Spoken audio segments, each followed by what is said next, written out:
Bova, qarang-a, bu yer nima degan chiroyli-a? Shundoq qizim, bu yerlar bekmi chiroyli ekan. Bundoq go'zal joylarni ko'rganda, mashalloh deymiz qizim. Mashalloh, cheksiz kuch-qudrat faqatla Alloh taoloda mavjud. Alloh muborak qilsin deganlik. Tova, har qitim go'zal yerlarni ko'rganda mushundaq demdi. Ahvolimiz yaxshi va ko'nglimiz xush bo'lgan vaqtlarda Allohga shukr qilib, uni zikr qilishimiz lozim. Payg'ambar alayhissalom Allohning ne'matlarini ko'rganimizda shundoq deyishimizni buyurgan. Buning bilan Allohdan texmi ko'p ne'mat talab qilgan bo'lamiz. Endi buni har qanday vaqtda desak bo'ldi-kanda? Shundoq qizim. Bizga payg'ambar alayhissalomning hayoti haqida yana so'zlab bersangiz-chi, bova? Ma'qulmi, bova? Ma'quldangchu. Ma'qul bolalarım. Undaqda tinish bir yerni tepib o'ltirib sizlarga so'zlab beray. Bismillahirrohmanirrohim. O'tgan qitimda so'zlab nega kelgan edik? Payg'ambar alayhissalomning cho'ng dadisi bir o'g'ilni qurbonlik qilmoqchi bo'lgan edi. Alloh 10 o'g'il farzand bersa, bir o'g'ilni Ka'baning oldida qurbonlik qilmoqchi bo'lgan degan yeriga kelgan edi. Shundoq, apo so'rg'in. Qandaq apo so'rayman. Bu ishda sana yordam qila olmayman. Ammo sana yordam qila oladigan birsini bilaman. U kishi kim bo'ladi? Hijaz rayonida bir rahiba bor. U nurg'un narsalarni biladi. Balkim bu haqda seni biror uchur bilan ta'minlashi mumkin. Meningcha sen u rahibani izlab borgin.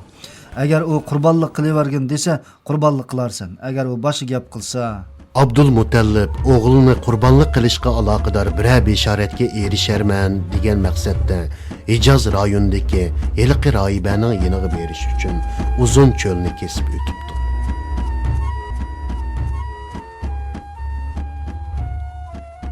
Rahiba Abdul Mutallibga mundaq taklif beribdi. Abdullohning ismini va 10 to'gining ismini yozg'inda bu ikki qog'ozni chak qutisi ichiga solg'in. Quti ichidan to'gining ismi yozilgan chek chiqqicha har qitimda bir to'giga 10 to'gini qo'shib ko'paytgin. Darvaqa bu taklifni Abdul Mutallib qabul qilib Makka ga qaytibdi. Abdullah, 10 to'gi qo'shilsin. yana Abdullah, Yana 10 to'gi qo'shinglar. Abdullah, Abdullah, Abdullah, Abdullah. Qo'shilib 90 to'giga berib bo'ldi.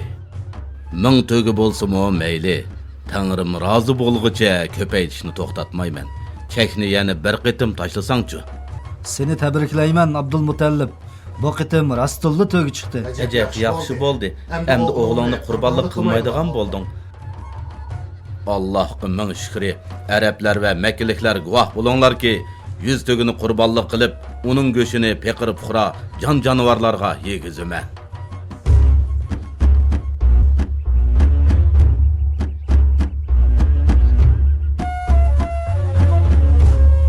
Abdullah ölümden qutulib qapti. Mübarek bo'lsin.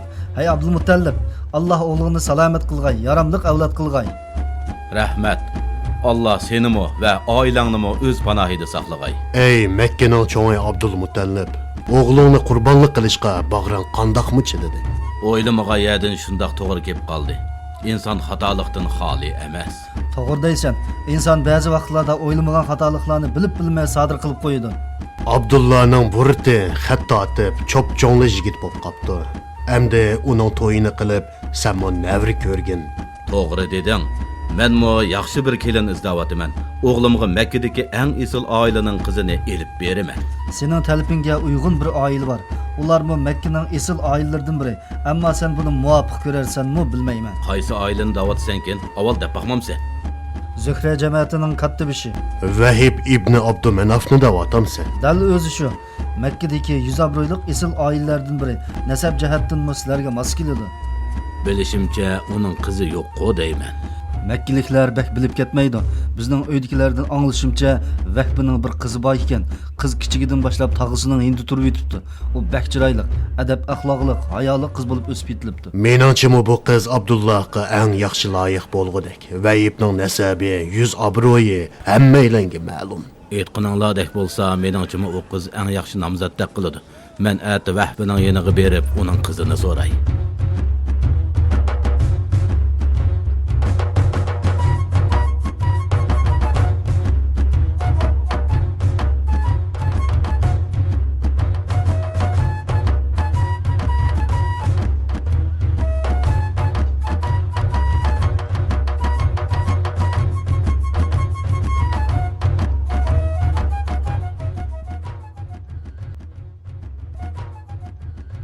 Mashqavul.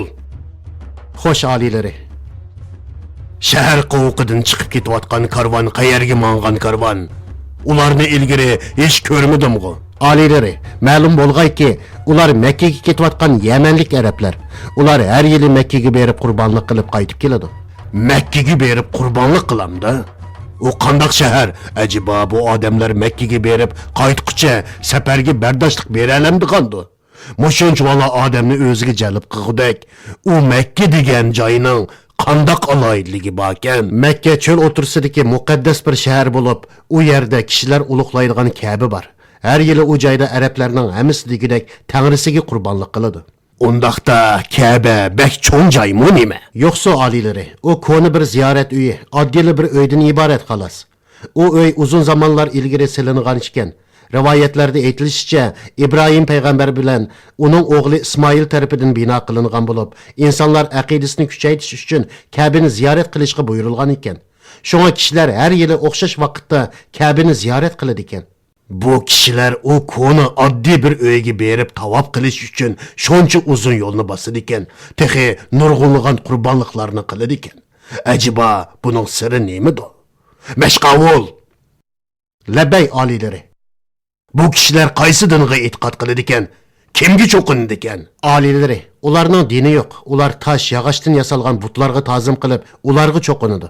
Demak, ular bu qimmatlik mol-mulkini o'zi tosh, yog'ochdan yasab olgan butlarga elib bordi ekanda. Bular bizning boshqarish tavalligimizdagi kishilar turib, bizga bosh to'lmaydi. Hamma ishda bizga qarshilik ko'rsatib, inoq o'tmaydi. Mal-mulk, qurbonlik qatorliqlarni qandoq qilib mamlakatimiz tabasida ep qala olamiz? Agar bu boylik Makkaga ketib qolmasa, Yaman dunyodagi eng boy joylardan bo'lib qoladi. Menmo dunyodagi eng boy kishiga aylanadi. Ammo zodi qandoq qilsak ularni davlatimizni tutib qola olamiz? Cho'qim buning amalini qilaman. Ketayotganlar qaytarilsin. Men bu masalani hal qilish uchun podshoyimiz Najoshining huzuriga bormoqchiman.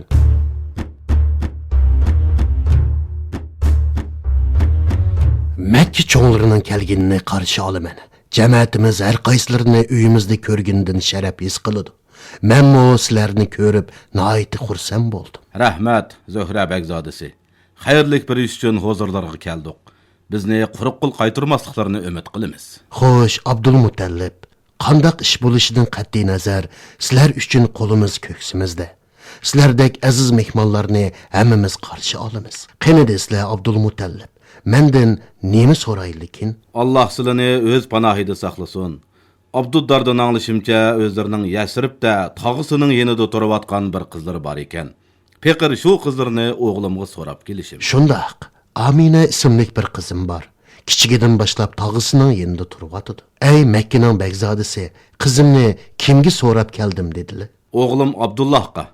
Agar janoblar buni qabul ko'rsalar, bu arab va Makka cho'nglari uchun katta bir ish bo'lar edi. Durust, bu rostilla xayrli bir ishkan. Nima deydik? O'zlari nimani xo'p ko'rsalar shu bo'lsin. Hashqalloh begzodam, katta to'y qilamiz. Hozirlarga 50 to'ga, uningdan boshqa yana necha 10 qo'y kalla yetkazib beramiz. Muborak bo'lsin. Bak yaxshi bo'ldi. Alloh bu ishimizni xayrli qilsin. Muborak bo'lsin. Katta ish bo'ldi. Sizlarni tabriklayman. Sizlar to'y kunini bekitib olsak qandoq bo'lar? Sizlar qaysi kunni muvofiq ko'rsanglar, shu kunda bo'lsin. Undaq bo'lsa to'yni oldimizga Rajab oyining 1-kuni qilaylik.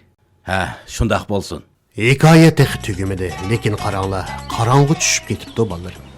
Bugun mushinchilik bo'lsin. Alloh xolisa, ati davomlashtiramiz.